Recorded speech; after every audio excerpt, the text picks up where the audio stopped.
And Thank now you so I'd much. like to welcome Dr. Sima to hear from her about this online experience from her perspective within University of Delhi. Dr. Sima, the floor is yours. Yeah, good morning, good evening, Professor Anji. I'm very thankful to Professor Alam for giving me this opportunity to make a presentation on such a topical issue. And in fact, during this pandemic time, he has got us busy by giving us various topics over which we could think over and contribute. So I'm very thankful to Professor Alam. And let me start with my presentation.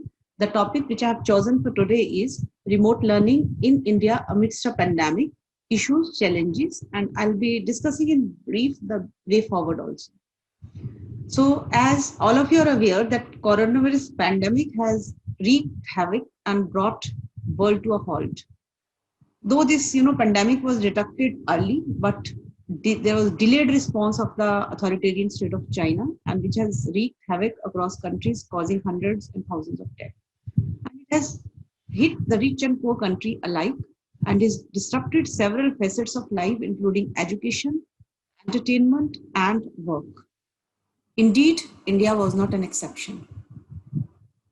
And as all of you are aware, that if the Wall Street crash of 1929, which is termed as the Great Crash, contributed to the Great Depression of 1930s, and if US lender Lehman Brothers in 2008 fueled the global financial crisis of 2008, COVID-19 has been pointing towards the inevitability of the global recession of 2020. For social scientists, as you know, it has exposed fragility of global society, governance, and world over. For economists, it has been signaling onset of recession. And for e-businesses, which all of us have been noticing, it implies surging online orders, which are hinting at adaptation of, okay, is everything going on fine? Just Professor Alam? Screen. Dr. Sima, can you make it on full? Yes, great. Yeah.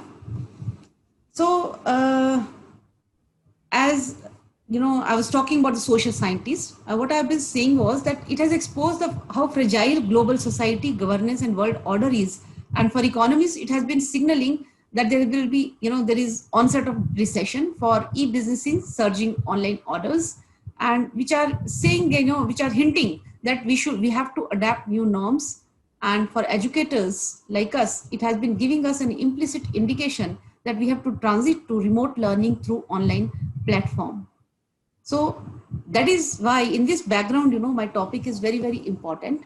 And if you go by the estimates of UNESCO, by May 4, 2020, when I was writing this article, 1.6 billion learners constituting 72.4% of total enrolled learners across 177 countries got impacted by that time because of temporary closure of educational institutions in an attempt to contain the spread of COVID. And this closure of educational institutions in developing countries like India, it has placed unprecedented challenge on all stakeholders in education sector, that is administrators, teachers, students, parents, caregivers, to ensure learning continuity and also to bring semblance of normal life. I would also like to mention that this pandemic is often compared with World War II, but one of the, which was a military conflict. But one of the major differences between World War II and with this pandemic is that if World War II involved and caused devastation in 35 countries, this pandemic has affected more than 213 countries out of 240 countries in the world. Therefore, different countries adopted different strategies to deal with this crisis. Some countries went for no lockdown, for example, Sweden. In India, there was complete lockdown initially, and slowly, we are phasing out the lockdown. Countries like Singapore, Hong Kong, Taiwan, they adopted non-pharmaceutical initiatives, including social distancing and travel restrictions. Some countries like Japan, they declared an emergency. And similar was the case with China, as was the case with India, that initially it went for complete lockdown and then slowly it started relaxing the restrictions. But one thing is obvious, that outcome of closure of educational institution remains the same for every country which has been impacted because of this pandemic. And the outcome is that there is learning poverty, which most of us have been facing. But we cannot leave anyone behind. And what empirical studies have been telling us, so empirical studies bring us to the notice that there has been learning poverty in countries like India, and which is leading to human capital deficit. And this is, I'm talking about the case prior to the pandemic. There was learning poverty in India prior to pandemic, and now because of discontinuation of this learning, human capital deficit is there, and it is expected that if this human capital deficit gets aggravated, then this can mar the possibility of recovery of not only India but many other countries in the world. Therefore, it is very, very essential that we have to close this human capital gap, and which will not be possible unless and until countries switch over from face-to-face learning to remote learning, because we have to ensure that learning goes on even during the time of pandemic. I will talk about in this slide about the higher education landscape in India. And I would like to mention that India is having one of the largest higher education system in the world in terms of number of institutions. And it is third largest in world in terms of number of enrollments, next only to China and United States. If I talk about 1819, the year 1819, India is having a vast network of universities, approximately 993, more than 40,000 colleges, and 10,725 standalone institutions. But the quality is questionable, which we have been questioning even prior to the pandemic. In addition to higher education institutions in the country, we are having open and distance learning system. So in a way, I can say that we were not, it's not that remote learning is something new to India, because India is at the present, we can boast of having one of the largest distance education system in the world, which is also second only to China. And this all started in 1960s. But what happened during this COVID-19 is that we had to immediately, we have to switch over from face-to-face learning to remote learning. And what we observed was there was wider use of technologies such as Google Classrooms, Google Hangout, video-based collaboration services like WebEx, Zoom, Loom, Skype, Teams, etc., and learning management system we have been using to ensure that learning gap does not arise. There is no doubt about the fact that this crisis has brought to the fore the hidden potential of the online learning system in the world. In fact, there was a study done by KPMG and Google in 2017, which said that India is set to grow to USD 1.96 billion by 2021 through this online education system. And it has been mentioned in that study that convenience, flexibility, and low cost are the key motivating factors to adopt online channel of learning. But nobody knew that now COVID-19 will become the fourth key factor which will motivate us to switch over to online teaching. I would also like to discuss in brief about the emerging education approaches across countries during COVID-19 pandemic. As you must have observed, and I have mentioned in my study, that different countries tried different approaches during this pandemic. Some opted high-tech approach, some went for low-tech approaches, and some went for no-tech approaches depending upon the resource availability. If we talk about Vietnam and Mongolia, the country made intervention in the form of text messages in school and university level. Similarly, countries like Bhutan, Brazil, and Kenya, they were using social media platforms like Facebook, WhatsApp, YouTube channels, etc. And this was happening especially in low and middle income countries. Some countries like Colombia, Dominican Republic, India too, Kenya, Fiji, etc., they were using broadcasting media like radio and audio instructions, again to ensure that learning crisis should not get aggravated. We in India use digital platforms, as I mentioned earlier also, and countries like China, Italy, France, Germany, they have been leveraging potential of ICT to ensure learning continuity. Now, this abrupt shift to digital learning platforms has brought to the fore various issues and challenges in the higher education sector in India. Whether it is pandemic time or it is normal time, all of you will agree with me, the expectation from the education system remains the same. First and foremost expectation from the education system is that content should be available. As you know, Professor Manuel very rightly mentioned that content is very, very important, and second important factor is structure. So in second point, what I've been mentioning is that remote teaching plan is very, very important. What would be the pedagogy of teaching? That is also very, very important. Fourthly, preparedness of all stakeholders, because even the teachers have to prepare new learning plans, as has been discussed by the two eminent professors who made the presentation before my presentation. The preparation of all the stakeholders is very, very important. Then connectivity infrastructure in the form of uninterrupted Wi-Fi services is very, very important to ensure that learning goes on. Then there are cyber security issues, and there are psychosocial support system also, which students and every stakeholder has been requiring during the pandemic, because most of them us are staying inside, and there are several mental health issues which are cropping up. Now, what we have been noticing in countries like India is that there is inadequate provision of e-learning content. I must mention that in a higher education sector, there is a lot of content which is available with India, but prior to this COVID-19, you'll be surprised to know that not many of us were aware of the content availability. So not only availability of content, which is very, very important, awareness about the availability of content was generated by the government during this pandemic, so that people can make use of that content to check the learning gap. Then the stakeholders like teachers, administrators, they were not clear about teaching methods. Teachers were not prepared how to make use of Microsoft Teams, how to make use of Zoom or Loom or WebEx. This all we have been learning during this time of pandemic. And then training issues also cropped up. It is altogether a different matter that during this 6 months period, what I would say is that online training has been going on.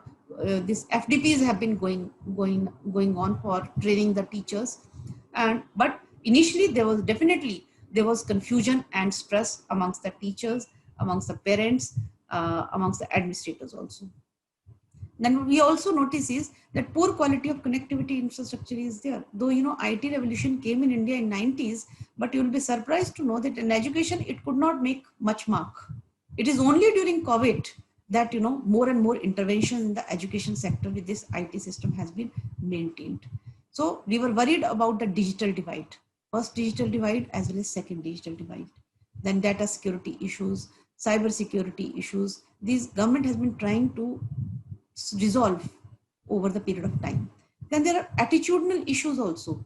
As there was a question raised by one of the professors that whether face-to-face learning is better or e-learning is better. I think this question too has been raised by various trade unions in the country also, because those who are used to face-to-face teaching, they have been saying that this online learning or technological intervention in the form of AI will threaten the very existence of the teachers. So there are attitudinal issues also, and they don't want to invest on learning new techniques, new methods, or new learning information systems also.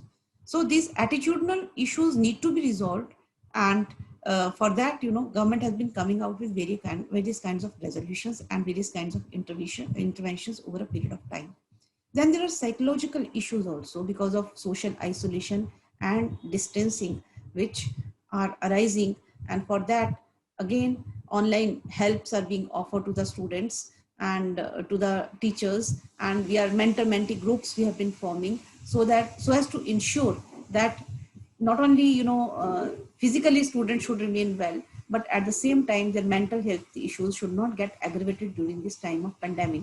Here in this slide I have shown the various online resources which are available and which were made available by the government by 2017, but many were not using that. It is altogether a different matter that during this time of pandemic we have all started making uses of these learning resources. So then the next question is, what is the way forward? So the first and foremost task is that the one of the important stakeholders, that is teachers, they have to ask themselves one big question. And that question is, do we believe that education is the only way to achieve prosperity and economic growth? And the trend of digitization should not be reversed? If our answer is yes, then I say this is the high time for formulating digital strategies and contingency plans for higher education sector. And why I've been saying so, because one of the participants raised the question that what is the need, for how long this should happen. I was reading one of the articles which has been written by an epidemiologist in 2009, who says that this is an age of pandemics. So COVID-19 may be the first pandemic which we have been facing. And if we go by that article, and that article is by Larry Brilliant, who was behind eradication of smallpox in United States, he says that we will keep facing these pandemics in the times to come. So the lesson which is there before all of us is that now we should start preparing our contingency plans and digital strategies, so that if the next pandemic comes, we should be well prepared to face that challenge.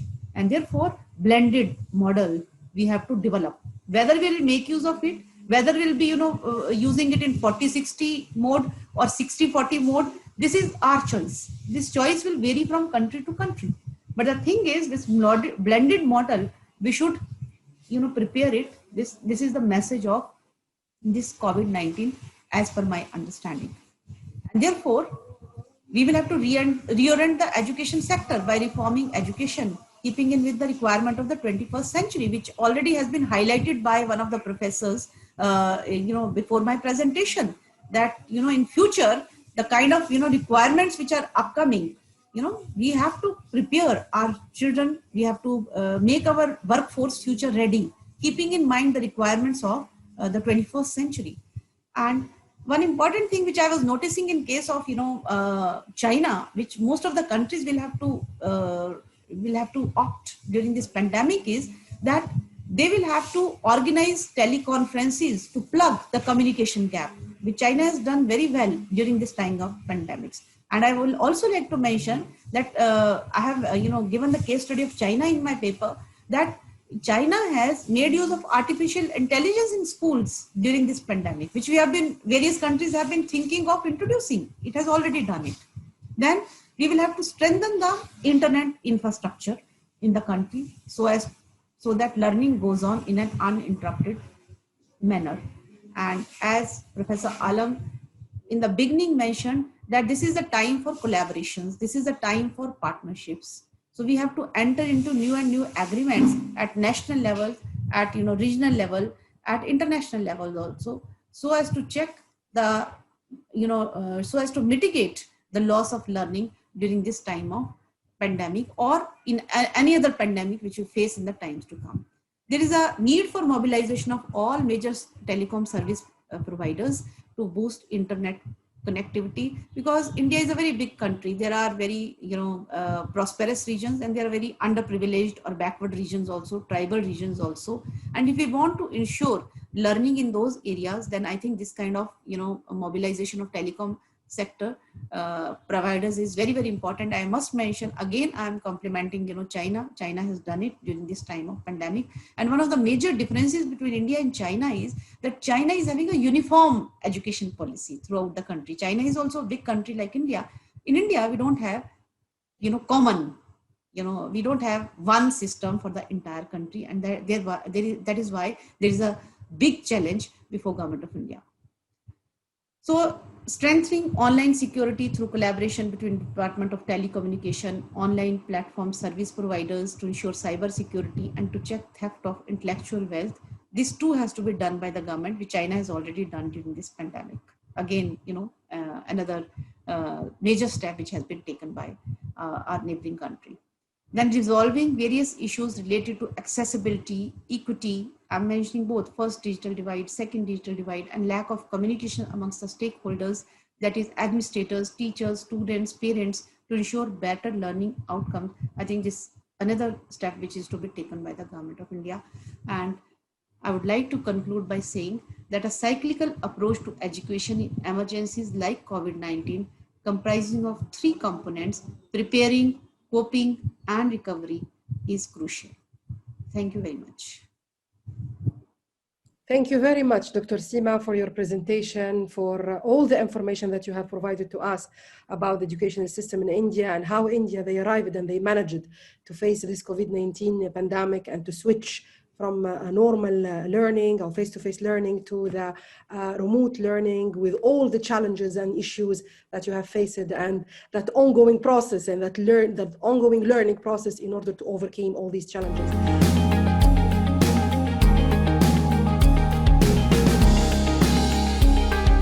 So please remember, if we all help and do a little bit, it will make a big difference.